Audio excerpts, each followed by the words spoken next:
दोस्तों, मेडिटेशन यानी कि ध्यान पहले कुछ दशकों में इस ध्यान ने दुनिया का ध्यान अपने ओर खींच लिया है। आज पूरा विश्व इसके प्रभावों से इतना प्रभावित है कि हर इंसान इसे अपने दिनचर्या का हिस्सा बनाना चाहता है। दोस्तों, आपको यह जानकर आश्चर्य होगा कि मेडिटेशन की शुरुआत भारत में ही हुई थी।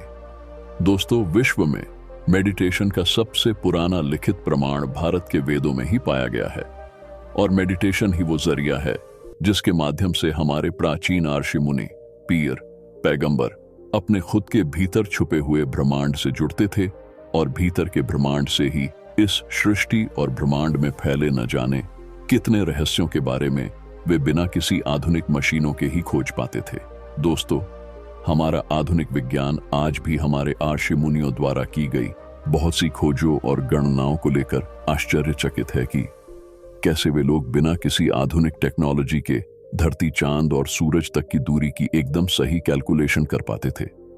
क्या उनके पास ध्यान की कोई एडवांस टेक्निक थी जिससे आज भी हम सब पूरी तरह से अनजान हैं?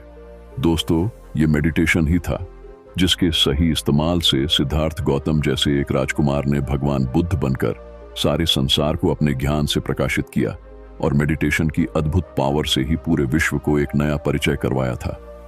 दोस्तों, मेडिटेशन जिसके बारे में अधिकतर लोग ये सोचते हैं कि अपने विचारों पर कंट्रोल पाना होता है, लेकिन असल में मेडिटेशन का असली मकसद यह है कि आपके विचार आपको कंट्रोल न कर पाए। मेडिटेशन क्यों करना चाहिए? दोस्तों, आजकल की टेंशन और भागदौड़ भरी जिंदगी में मेडिटेशन एक ऐसी साधना है जिसके हर रोज के कुछ मिनट के अभ्यास से ही आप न जाने कितने परेशानियों से जल्द छुटकारा पा सकते हैं।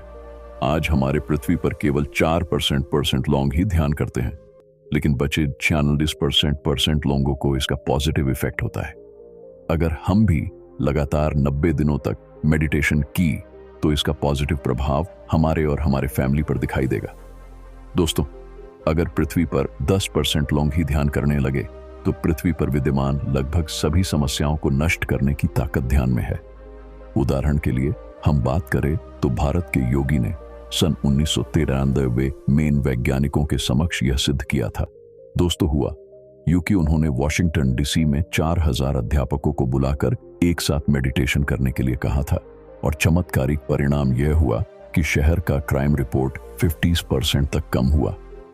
वैज्ञानिकों को इसका कारण समझ में नहीं आया और उन्होंने इसे महर्षि इफेक्ट नाम दे दिया। दोस्तों, मेडिटेशन के जरिए आप अपने भीतर छिपे ब्रह्मांड से जुड़ते हैं और मेडिटेशन में इतनी पावर है कि इसके निरंतर अभ्यास से आप अपनी पूरी जिंदगी बदल सकते हैं। दोस्तों, आज विज्ञान भी इसकी शक्ति को अच्छे से परखता है। पिछले कुछ दशकों में मेडिटेशन की पावर को जानने के लिए आधुनिक मशीनों का सहारा लेकर कई प्रयोग किए जा चुके हैं। 100 बेनिफिट्स ऑफ मेडिटेशन इन हिंदी, हैरान कर देने वाले मेडिटेशन के फायदे।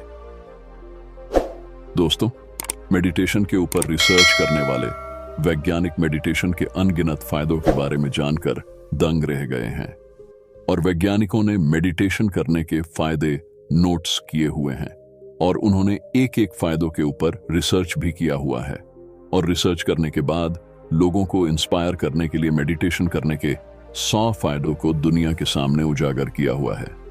दोस्तों, मेडिटेशन पर किसी वैज्ञानिक ने एक बहुत ही अच्छी बात कही है। उन्होंने कहा है कि मेडिटेशन पूरी तरह से फ्री है।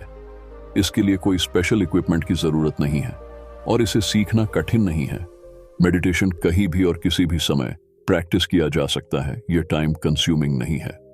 मेडिटेशन करने के लिए हर रोज के बस 15 से 20 मिनट काफी है और मेडिटेशन की सबसे शानदार बात यह है कि इसका कोई नकारात्मक साइड इफेक्ट्स नहीं है। मूल रूप से मेडिटेशन से सकारात्मक फायदे ही होते हैं। बेनिफिट्स की इतनी बड़ी लिस्ट के बावजूद हमें अपने आप को पूछना चाहिए कि मैं अभी तक मेडिटेशन क्यों नहीं कर रहा हूं? मेडिटेशन में ध्यान कैसे लगाएं? दोस्तों, पद्मासन या सुखासन में बैठने के बाद आपको ध्यान मुद्रा को करना है। ध्यान मुद्रा को करने के लिए आपको अपने इंडेक्स फिंगर को अपने थंब के साथ टच करना है। दोस्तों, ध्यान के समय इसी मुद्रा से दोनों हाथों को अपने दोनों घुटनों के ऊपर रखें। दोस्तों, इस मुद्रा का कनेक्शन पीनियन ग्लैंड और अंजना चक्र के साथ है। इस मुद्रा से मन जल्दी एकाग्र हो जाता है। अपने श्वास और अपने दोनों आंखों के बीच ध्यान केंद्रित करते हुए सिर्फ बैठे रहे। शुरुआती दौर में आप किसी मधुर और रसमयी संगीत का सहारा लेकर अपने मन, शरीर और प्राण को संतुलन में रखें। उसके कुछ ही दिन बाद आपको बिना कोई संगीत के ध्यान लगने लगेगा। दोस्तों, ध्यान रहे, योगासन और प्राणायाम करने से पहले 3 घंटे तक आपका पेट खाली होना चाहिए, यानी कि पानी के अलावा कुछ भी खाना पीना नहीं चाहिए।